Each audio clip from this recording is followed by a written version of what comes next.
पुणी आसिला एमएमएस घटना। बेंगलोर सिटी रे एका सहित काम करी रोहन आउ रोहिणी परस्पर सहित बहुत घनिष्ठ हो जाइथिले आउ दुहे निज रिलेशनशिप रे बहुत खुशी मध्य थिले। काम बोझरु विरक्त होई दुहे गोटिए वीकेंड रे दूर को जाई एका सहित समय अतिबाहित करने को प्लान कले। एई दुई जण प्रेमर पक्षी माने आसीथिले पहाड़र मझिरे एक छोटिया कटेज रे। तांको वीकेंड छुट्टी एका साथे एकांतरे कटेइबार थिला। गप करू करू दुहे सहरर दूरे निज कार रे रोमांस करू करू गोटिए कटेज रे पहुंचिले। कटेज को देखी रोहिणी को किछि अजब अनुभव हैला। ये कौन रोहन, एटा केमितिया जागा? निरोला रहिबार माने कौन एमिति हुए कि तू ए पुराना कोठा को नहीं आसिलु? अरे ये गोटी एमिति जागा जोठी हमको केही डिस्टर्ब करिवेनी 2 दिन पर्यंत केवल तू आउ मु। रोहिणी कटेज को देखिबाकू लागिला आउ तार भावना आहुरी दृढ़ हेबाकू लागिला। जेमिति से दुहे कटेज रो पाखकू गले रोहिणी को एमिति लागिला कि कटेज रो सेकेंड फ्लोर रो झरकारे से काहाकू कला साड़ी पिंधि थिबार देखिला। एही कथा से रोहन को मध्य कहिला, किंतु रोहन तो बहुत रोमांटिक मूड रे थिला आउ से रोहिणी रो कथा को थट्टारे उड़ेई देला आउ से रोहिणी पाखकू जाई ता सहित रोमांस करिबाकू लागिला आउ रोहिणी भी ताकू कुंढेई खुशी हेउथिला। किंतु हेले भी तारो भावना आहुरी दृढ़ हो गला। दुहे कटेज भीतर को गले। ये सत कि रोहिणी जमारू खुशी नथिला कारण ताकू से कटेज रो किछि नेगेटिव भावना आसुथिला। चल ऊपर गोटे भल रूम अछि, ता भीतर जाई आराम करिबा और किछि गीत सुनिबा, किछि नाच गीत करिबा। आउ से दुहे ऊपर रूम को गले। निज समय एंजॉय करिबा आरंभ कले। म्यूजिक जोर रे बाजिबाकू लागिला आउ रोहन आउ रोहिणी नाचिबाकू भी लागिले। नाचु नाचु रोहन रोहिणी सहित रोमांस करिबा आरंभ करिदेला। दुहे बहुत खुशी थिले आउ निजर ही रोमांस रो समय को एंजॉय मध्य करुथिले। हठात गीत बंद होई गला और रोहिणी जे आगरू डरी जाइथिला से आउरी डरी गला। हठात ताकू एमिति लागिला कि केही तार ना नहीं ताकू डाकुछि, रोहिणी रोहिणी पळेई जा। म्यूजिक केमिति बंद हो गला? रोहन तते कोन शब्द सुना जाउनी? देखे सी मते डाकुची। शब्द केमिति का शब्द? मते तो किछि सुना जायनी। पावर कट हेइथिबो बोधे, सेथिपाई म्यूजिक बंद हो गला। अरे रोहिणी ये कौन? जेबेठू आसीछु एमिति डरी जाउछु, मुंड खराब करनी। मो पाखकू आ, ये ठंडा पागर मजा नबा। टिके पाखकू तो आ, आज आमे दुहे एका अछु आउ केही नाहंती एठी। एमिति कही रोहन पुणी रोहिणी को निज पाखकू टाणी नेला आउ रोमांस करिबा आरंभ करिदेला। किंतु से शब्द पुणी रोहिणी को सुनागला आउ एई थर आगरू भी बेसी जोर रे सुनागला। पळेई जा, एठू पळेई जा रोहिणी। रह एठी किछि ठीक नाही। तू देखी क्या म्यूजिक केमिति बंदला? ठीक अछि बेबी, मु एबे गली आउ एबे आसिली, किंतु तू कुआडे जीवनी।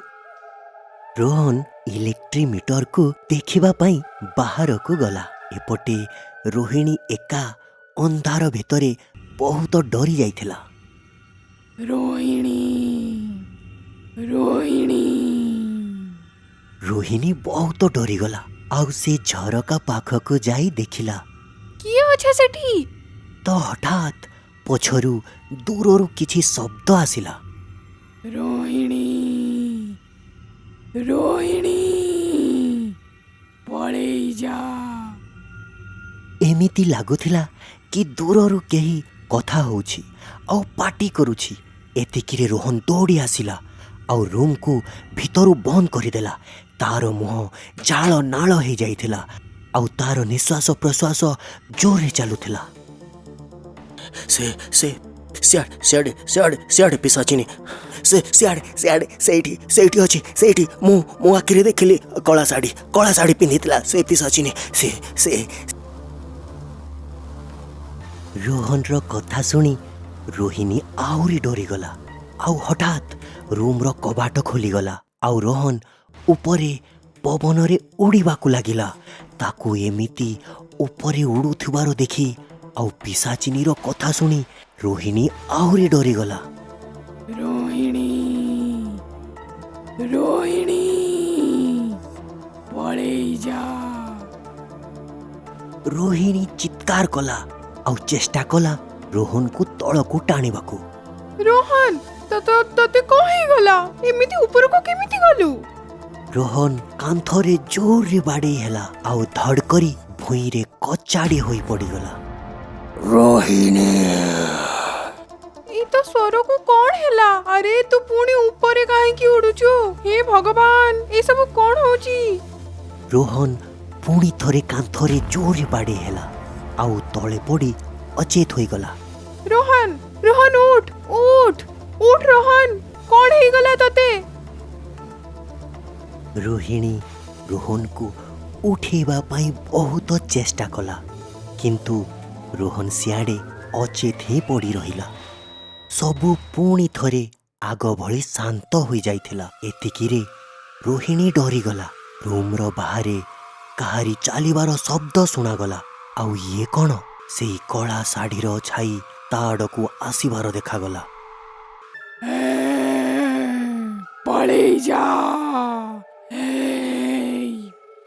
ରୋହିଣୀ ଏସବୁ ଦେଖି ଅଚେତ ହୋଇଗଲା। କିଛି ସମୟ ପରେ ରୋହିଣୀର ଚେତା ଫେରି ଆସିଲା। ରୋହିଣୀ ବହୁତ ଚେଷ୍ଟା କଲା ରୋହନକୁ ଉଠେଇବା ପାଇଁ, କିନ୍ତୁ ରୋହନକୁ ଚେତା ଆସିଲାନି। ସେ କଳା ଶାଢ଼ୀବାଲି ମହିଳା ଝରକା ବାହାରୁ ପୁଣି ଚିତ୍କାର କଲା।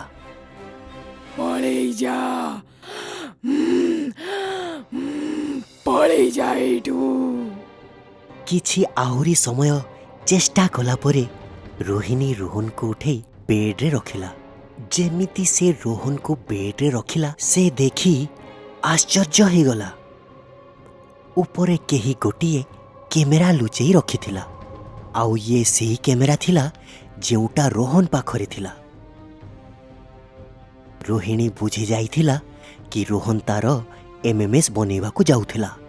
ରୋହିଣୀକୁ ବହୁତ ଖରାପ ଲାଗିଲା କି ତାର ବୟଫ୍ରେଣ୍ଡ ତାକୁ ଧୋକା ଦେବାକୁ ଯାଉଥିଲା।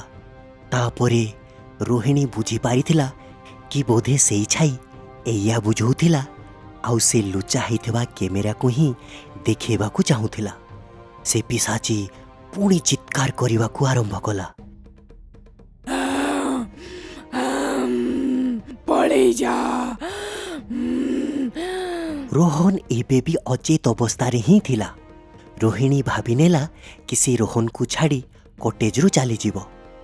ରୋହିଣୀ ଯେମିତି ସେମିତି ସେ କଟେଜରୁ ବାହାରକୁ ବାହାରିଗଲା ଆଉ କାର୍ ପାଖରେ ପହଞ୍ଚି ସେ ବୁଲି କଟେଜ ଆଡ଼କୁ ଦେଖିଲା।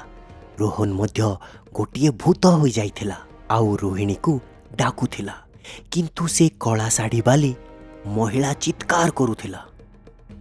ପଳେଇ ଯା, ପଳେଇ ଯା। ଆଜି ପରଠାରୁ କେବେ ବି ବୁଲିକି ଦେଖିବୁନି। ପଳେଇ ଯା। ଆଉ ତାପରେ ରୋହିଣୀ କାରକୁ ଷ୍ଟାର୍ଟ କଲା ଆଉ ସେଠାରୁ ପଳେଇଗଲା। ସେ ପିଶାଚିନି ବୋଧେ ରୋହିଣୀକୁ ବଞ୍ଚେଇବାକୁ ଚେଷ୍ଟା କରୁଥିଲା ଆଉ ରୋହନକୁ ତାର କର୍ମର ଫଳ ଦେବାକୁ ଚାହୁଁଥିଲା। ରୋହିଣୀ ସେଦିନ ଭୟ ଆଉ ପ୍ରେମର ଧୋକା ଦୁଇଟା ଏକା ସାଥେ ଦେଖି ନେଇଥିଲା। ରୋହିଣୀକୁ ଯେତେ ରୋହନକୁ ହରେଇବାର ଦୁଃଖ ଥିଲା, ସେତିକି ହିଁ ତାର ଧୋକା ଦେବାର ଦୁଃଖ ମଧ୍ୟ ଥିଲା।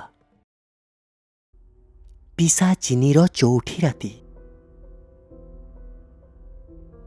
କିଛି ବର୍ଷ ପୂର୍ବରୁ ରାମପୁର ନାମକ ଏକ ଗାଁରେ କିଛି ଅଜବ ଧରଣର ଘଟଣା ଘଟିବାକୁ ଲାଗିଲା। ଏତିକି ମାତ୍ରାରେ ଯେ ସେଠାରେ କେହି ବାହା ହେବାକୁ ମଧ୍ୟ ରାଜି ହେଉନଥିଲେ, କାରଣ ବାହାଘର ପରେ ଚଉଠି ରାତିରେ କେହି ବରକୁ ବହୁତ ନିର୍ଦ୍ଦୟତାର ସହିତ ମାରି ତାର ହୃତ୍ପିଣ୍ଡ ବାହାର କରିନେଉଥିଲା। ଗୋଟିଏ ପରେ ଗୋଟିଏ ବରଙ୍କର ମୃତ୍ୟୁ ପରେ ପାଖ ପୋଲିସ ଷ୍ଟେସନକୁ ଖବର ମିଳିଗଲା। ଏହି କେସରେ ଅମର ଆଉ ମୋହନ ନାମକ 2 ଜଣ ପୋଲିସ ବାଲାଙ୍କୁ ମୁତୟନ କରାଗଲା। ଭାଇ ମୋହନ, ଆଜି ପୁଣି ଗୋଟେ ମୃତ୍ୟୁ ହେଇଗଲା। ହଁ ଭାଇ ଅମର, କିନ୍ତୁ ମୁଁ ଭାବୁଛି କି ସବୁ ବର ନିଜ ଚଉଠି ରାତିରେ ହିଁ କେମିତି ମରିଯାଉଛନ୍ତି ଆଉ କାହିଁକି ମରୁଛନ୍ତି। ପୁରା ଠିକ କଥା ମୋହନ। ତୁ ମଧ୍ୟ ଦେଖିଲୁ କି ଏଇ କ୍ରାଇମରେ ଗୋଟିଏ ପ୍ୟାଟର୍ନ ଅଛି। ଆମେ ଯେବେ ବି କ୍ରାଇମ ସ୍ପଟକୁ ପହଞ୍ଚୁ, ସେଠି କନ୍ୟାର ହାତ ରକ୍ତ ରଞ୍ଜିତ ଥାଏ ଆଉ ତାଙ୍କ ନଖ ବି ଉପୁଡ଼ି ଯାଇଥାଏ। କିନ୍ତୁ ଚିନ୍ତାର ବିଷୟ ଏଇ ଯେ କୌଣସି କନ୍ୟାକୁ ଜଣା ନଥାଏ ତା ବର ମଲା କେମିତି। ବିଶ୍ୱାସ ହେଉନି ନା। ବିଶ୍ୱାସ ତ ହଉନି। ଚାଲ ଆଉ ଥରେ ପୁଣି ଖୋଳତାଡ଼ କରିବା। ବୋଧହୁଏ ଏଥରକ କିଛି ହାତକୁ ଲାଗିଯିବ। ସବୁବେଳ ଭଳି ଅମର ଆଉ ମୋହନ ଖୋଳତାଡ଼ କରିବା ପାଇଁ ବାହାରି ପଡ଼ିଲେ। ଆଉ ପ୍ରତିଥର ପରି ସେମାନେ ନିରାଶାର ସହିତ ହିଁ ଫେରିଲେ, କାରଣ କନ୍ୟାକୁ କିଛି ମନେ ନଥିଲା। ମୋହନ, ଆଜି ଯେଉଁ କନ୍ୟାଟି ଥିଲା ସେ କେତେ ଦୁର୍ବଳ ଆଉ ପତଳା ଥିଲା। କ'ଣ ତତେ ଲାଗୁଛି କି ତାର ଏତେ ଶକ୍ତି ଥିବ କି ସେ ତା ସ୍ୱାମୀର ହାଡ଼ ଭାଙ୍ଗି ତା ଶରୀର ଚିରି ତା ହୃଦୟ ବାହାର କରିପାରିବ? ନା ଅମର, ମୋତେ ଲାଗୁଛି ଏମିତି କୌଣସି ମଣିଷ କରିପାରିବନି। ତ ତାହେଲେ ଏସବୁ କରୁଛି କିଏ? କେଉଁ ଗ୍ୟାଙ୍ଗ ନା ଆଉ କେହି? ଏମିତି କ'ଣ ଅଛି ଯାହାକୁ ଆମେ ମିସ୍ କରୁଛୁ? ସତ କହିବି ଯଦି ମୋତେ ଲାଗୁଛି ଏଇଟା କୌଣସି ମଣିଷର ନୁହେଁ, ଭୂତ ପିଶାଚର କାମ। କ'ଣ କହୁଛୁ ମୋହନ? ଆମେ ଏଜୁକେଟେଡ୍, ଆମେ ଯଦି ଏମିତି କଥା ହବା ତ କେମିତି ଚଳିବ? ଭାଇ ତୁ ମାନ କି ନ ମାନ, କିନ୍ତୁ ଏବେ ପାଇଁ ତ ମୋତେ ଏଇଟା ହିଁ ଠିକ୍ ଲାଗୁଛି। ତୋ ପାଖରେ ଆଉ କିଛି ଥିଓରି ଅଛି? ମୋହନର କଥା ଶୁଣି ଅମର ମନେ ମନେ ଭାବିବାକୁ ଲାଗିଲା। ତାପରେ ସେ ଗୋଟିଏ ପ୍ଲାନ୍ ବନେଇଲା। ଆରେ ମୋହନ, ଧରିନେ ତୋ କଥା ସତ, ହେଲେ ବି ୟାର ସତ୍ୟତା ତ ଜାଣିବାକୁ ହବ। କିନ୍ତୁ କେମିତି? ମୋ ପାଖରେ ଗୋଟେ ଉପାୟ ଅଛି। ଆସନ୍ତା ମାସରେ ମୋର ବାହାଘର। ଯଦି କୌଣସି ଭୂତ କିମ୍ବା ପ୍ରେତର କାମ ଥିବ, ତାହେଲେ ସେ ମୋତେ ମାରିବାକୁ ନିଶ୍ଚୟ ଚେଷ୍ଟା କରିବ। ସେତେବେଳେ କ୍ଷୀର ଆଉ ପାଣି ସବୁ ଅଲଗା ହେଇଯିବ। ଅମର, ଇଏ କ'ଣ କହୁଛୁ ତୁ? ପାଗଳ ହେଇଯାଇନୁ ତ? ନିଜ ଜୀବନକୁ ବିପଦରେ ପକେଇବୁ? କାହାକୁ ନା କାହାକୁ ତ କରିବାକୁ ହବ। ପୁଣି ଆମେ ତ ପୋଲିସ ବାଲା। ଠିକ୍ ଅଛି, କିନ୍ତୁ ଟିକେ ଦେଖିକି। ଅମର ନିଜ ପରିବାରର ସହିତ ମିଶି ବାହାଘରର କାମରେ ଲାଗିଗଲା, ଆଉ ତା ସହିତ ନିଜ ସାଥୀ ପୁଲିସ ବାଲାଙ୍କ ସହିତ ମିଶି ଏହି କ୍ରାଇମର ପର୍ଦ୍ଦାଫାଶ କରିବାକୁ ଲାଗିଗଲା। ଦେଖୁ ଦେଖୁ ବାହାଘର ଦିନ ଆସିଗଲା। ବାହାଘର ପରେ ଚଉଠି ରାତିର ସମୟ ମଧ୍ୟ ଆସିଗଲା। ଅମର ନିଜ ରୁମ୍ ଆଡ଼କୁ ଆଗେଇଗଲା। ଅନ୍ୟ ପୁଲିସ ବାଲା ସାଥୀମାନଙ୍କ ସହିତ ମିଶି ରୁମ୍ ପାଖରେ ଏଲର୍ଟ ମୋଡରେ ଛିଡ଼ା ହେଇଗଲେ। ଅମର ଯେମିତି ରୁମ୍କୁ ଗଲା, ତାକୁ ଗୋଟିଏ ଅଲଗା ପ୍ରକାରର ପବନ ବହିବାର ଜଣାପଡ଼ିଲା। ଆଉ ପୁଣି ହଠାତ୍ ତା ସ୍ତ୍ରୀ ରାଧାର ମୁହଁ ଭୟାନକ ହେବାକୁ ଲାଗିଲା। ରାଧାର ଆଖି ଲାଲ ହେଇଗଲା ଆଉ ଶରୀର କଳା ହେଇଗଲା। ରାଧା, ତୁ ଠିକ ଅଛୁ? କିନ୍ତୁ ତୁ ଏବେ ଠିକ୍ ରହିବୁନି।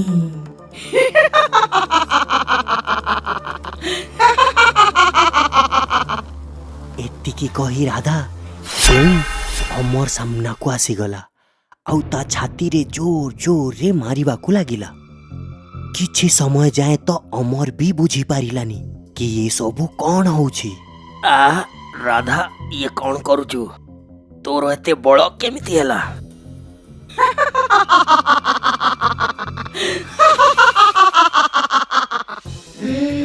ମୁଁ ତୋର ଛାତି ଚିରି ତୋର କଲିଜା ବାହାର କରିନେବି।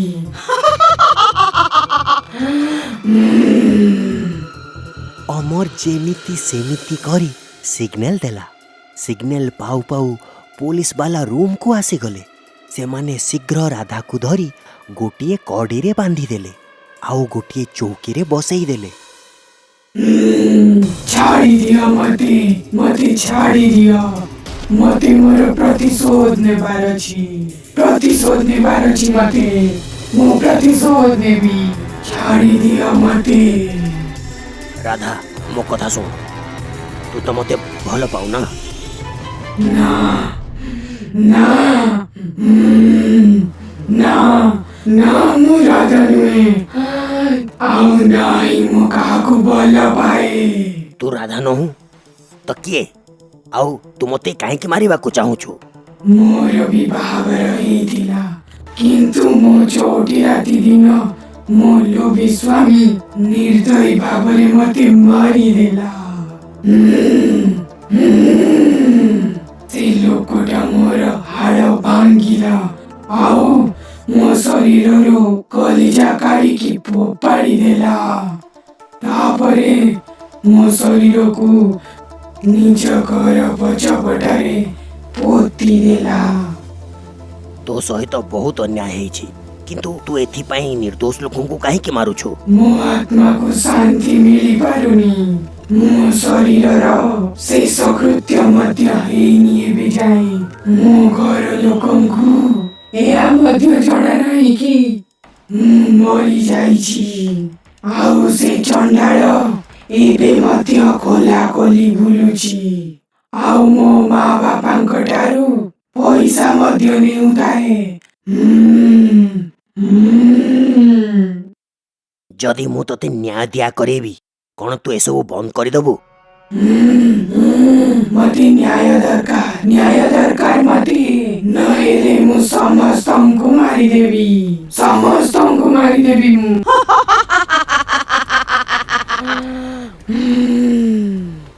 ଠିକ ଅଛି, ତୁ ତୋ ସ୍ୱାମୀର ନାଁ କହ, ମୁଁ ତତେ ନ୍ୟାୟ ଦେବି। ଯେମିତି ଅମର ସେ ଲୋକର ନାଁ ପଚାରିଲା, ମୋହନ ଡରିକି ବନ୍ଧୁକ କାଢ଼ି ନେଲା ଆଉ ବିନା କିଛି କହି ତାକୁ ଅମରର ମୁଣ୍ଡରେ ଲଗେଇଦେଲା। କେହି କିଛି ବୁଝିପାରିଲେନି କି ଏସବୁ କ'ଣ ହଉଛି, କିନ୍ତୁ ମୋହନକୁ ଦେଖି ରାଧା ଭିତରର ଆତ୍ମା ରାଗରେ ଅନିୟନ୍ତ୍ରିତ ହେଇଗଲା। ତୁ ବଞ୍ଚିବୁନି, ତୁ ମୋ ଜୀବନ ନଷ୍ଟ କରିଦେଇଛୁ, ତୁ ଜମା ମଧ୍ୟ ବଞ୍ଚିବୁନି। ରାଧା ସେ କଡ଼ି ଗୁଡ଼ାକୁ ଭାଙ୍ଗିଦେଲା, ସମସ୍ତଙ୍କୁ ଧକ୍କା ମାରି ମୋହନ ଆଡ଼କୁ ମାଡ଼ିଗଲା। ତାପରେ ସେ ସେତିକି ନିର୍ଦ୍ଦୟତାର ସହିତ ମୋହନକୁ ତାଙ୍କରି ସାମ୍ନାରେ ମାରିଦେଲା ଯେତିକି ନିର୍ଦ୍ଦୟତାର ସହିତ ତାର ମୃତ୍ୟୁ ହୋଇଥିଲା। ଯେମିତି ମୋହନ ତାର ଶେଷ ନିଶ୍ୱାସ ନେଲା, ରାଧା ଚେତାଶୂନ୍ୟ ହେଇଗଲା ଆଉ ଭୂଇଁରେ ପଡ଼ିଗଲା, ଆଉ ତା ରଙ୍ଗ ମଧ୍ୟ ପୁଣି ପୂର୍ବ ଭଳି ହୋଇଗଲା। ମତେ ଲାଗୁଛି ମୋହନ ହିଁ ଏଇ ଆତ୍ମାର ସ୍ୱାମୀ ହେଇଥିବ, ନହେଲେ ୟା ପୂର୍ବରୁ ତ କେବଳ ବରମାନଙ୍କର ହିଁ ମୃତ୍ୟୁ ହେଉଥିଲା। ଆଜି ଯଦି ସେମିତି ହେଇଥାନ୍ତା, ତାହେଲେ ମୋହନ ସ୍ଥାନରେ ମୋର ମୃତ୍ୟୁ ହେଇଥାନ୍ତା। ଚାଲ ଏବେ ଆମେ ମୋହନ ଘରର ଯାଞ୍ଚ କରିବା। ଅମର ରାଧାର ଦାୟିତ୍ୱ ନିଜ ଭଉଣୀକୁ ଦେଇ ମୋହନ ଘର ଆଡ଼କୁ ବାହାରି ପଡ଼ିଲା। ମୋହନ ଘରର ପଛପଟ ଅଗଣାକୁ ଯାଇ ସେ ନିଜ ସାଥୀମାନଙ୍କୁ ଖୋଳିବାକୁ କହିଲା। ତାପରେ ସେଠାରୁ ହଠାତ୍ ଗୋଟିଏ କଙ୍କାଳ ବାହାରିଲା। ଓ ତାହେଲେ ମୋହନ ଠାରୁ ପ୍ରତିଶୋଧ ନେବା ପାଇଁ ଇ ଆତ୍ମା ଏତେ ଉତ୍ପାତ କରୁଥିଲା। ଏବେ ଏହି ବିଚରା ଝିଅ କଙ୍କାଳଟିର ଶେଷକୃତ୍ୟ କରିଦେବା କଥା, ତେବେ ଯାଇ ତା ଆତ୍ମାକୁ ଶାନ୍ତି ମିଳିଯିବ। ସବୁ ପୁଲିସବାଲାମାନେ ମିଶି ସେ କଙ୍କାଳର ଶେଷକୃତ୍ୟ କଲେ, ଆଉ ତାପରେ ନିଜ ନିଜ ଘରକୁ ଫେରିଗଲେ। ଅମର ଦାମ୍ପତ୍ୟ ଜୀବନ ସେ ଭୂତ ପ୍ରେତର ଛାୟାରେ ଆରମ୍ଭ ହୋଇଥିଲେ ମଧ୍ୟ, କିନ୍ତୁ ତା ସାହସ କାରଣରୁ ଗୋଟିଏ ଆତ୍ମାକୁ ଶାନ୍ତି ମିଳିଲା, ମୁକ୍ତି ମଧ୍ୟ ମିଳିଗଲା, ଆଉ ଗାଁକୁ ବି ଶାନ୍ତି ଫେରିଆସିଲା।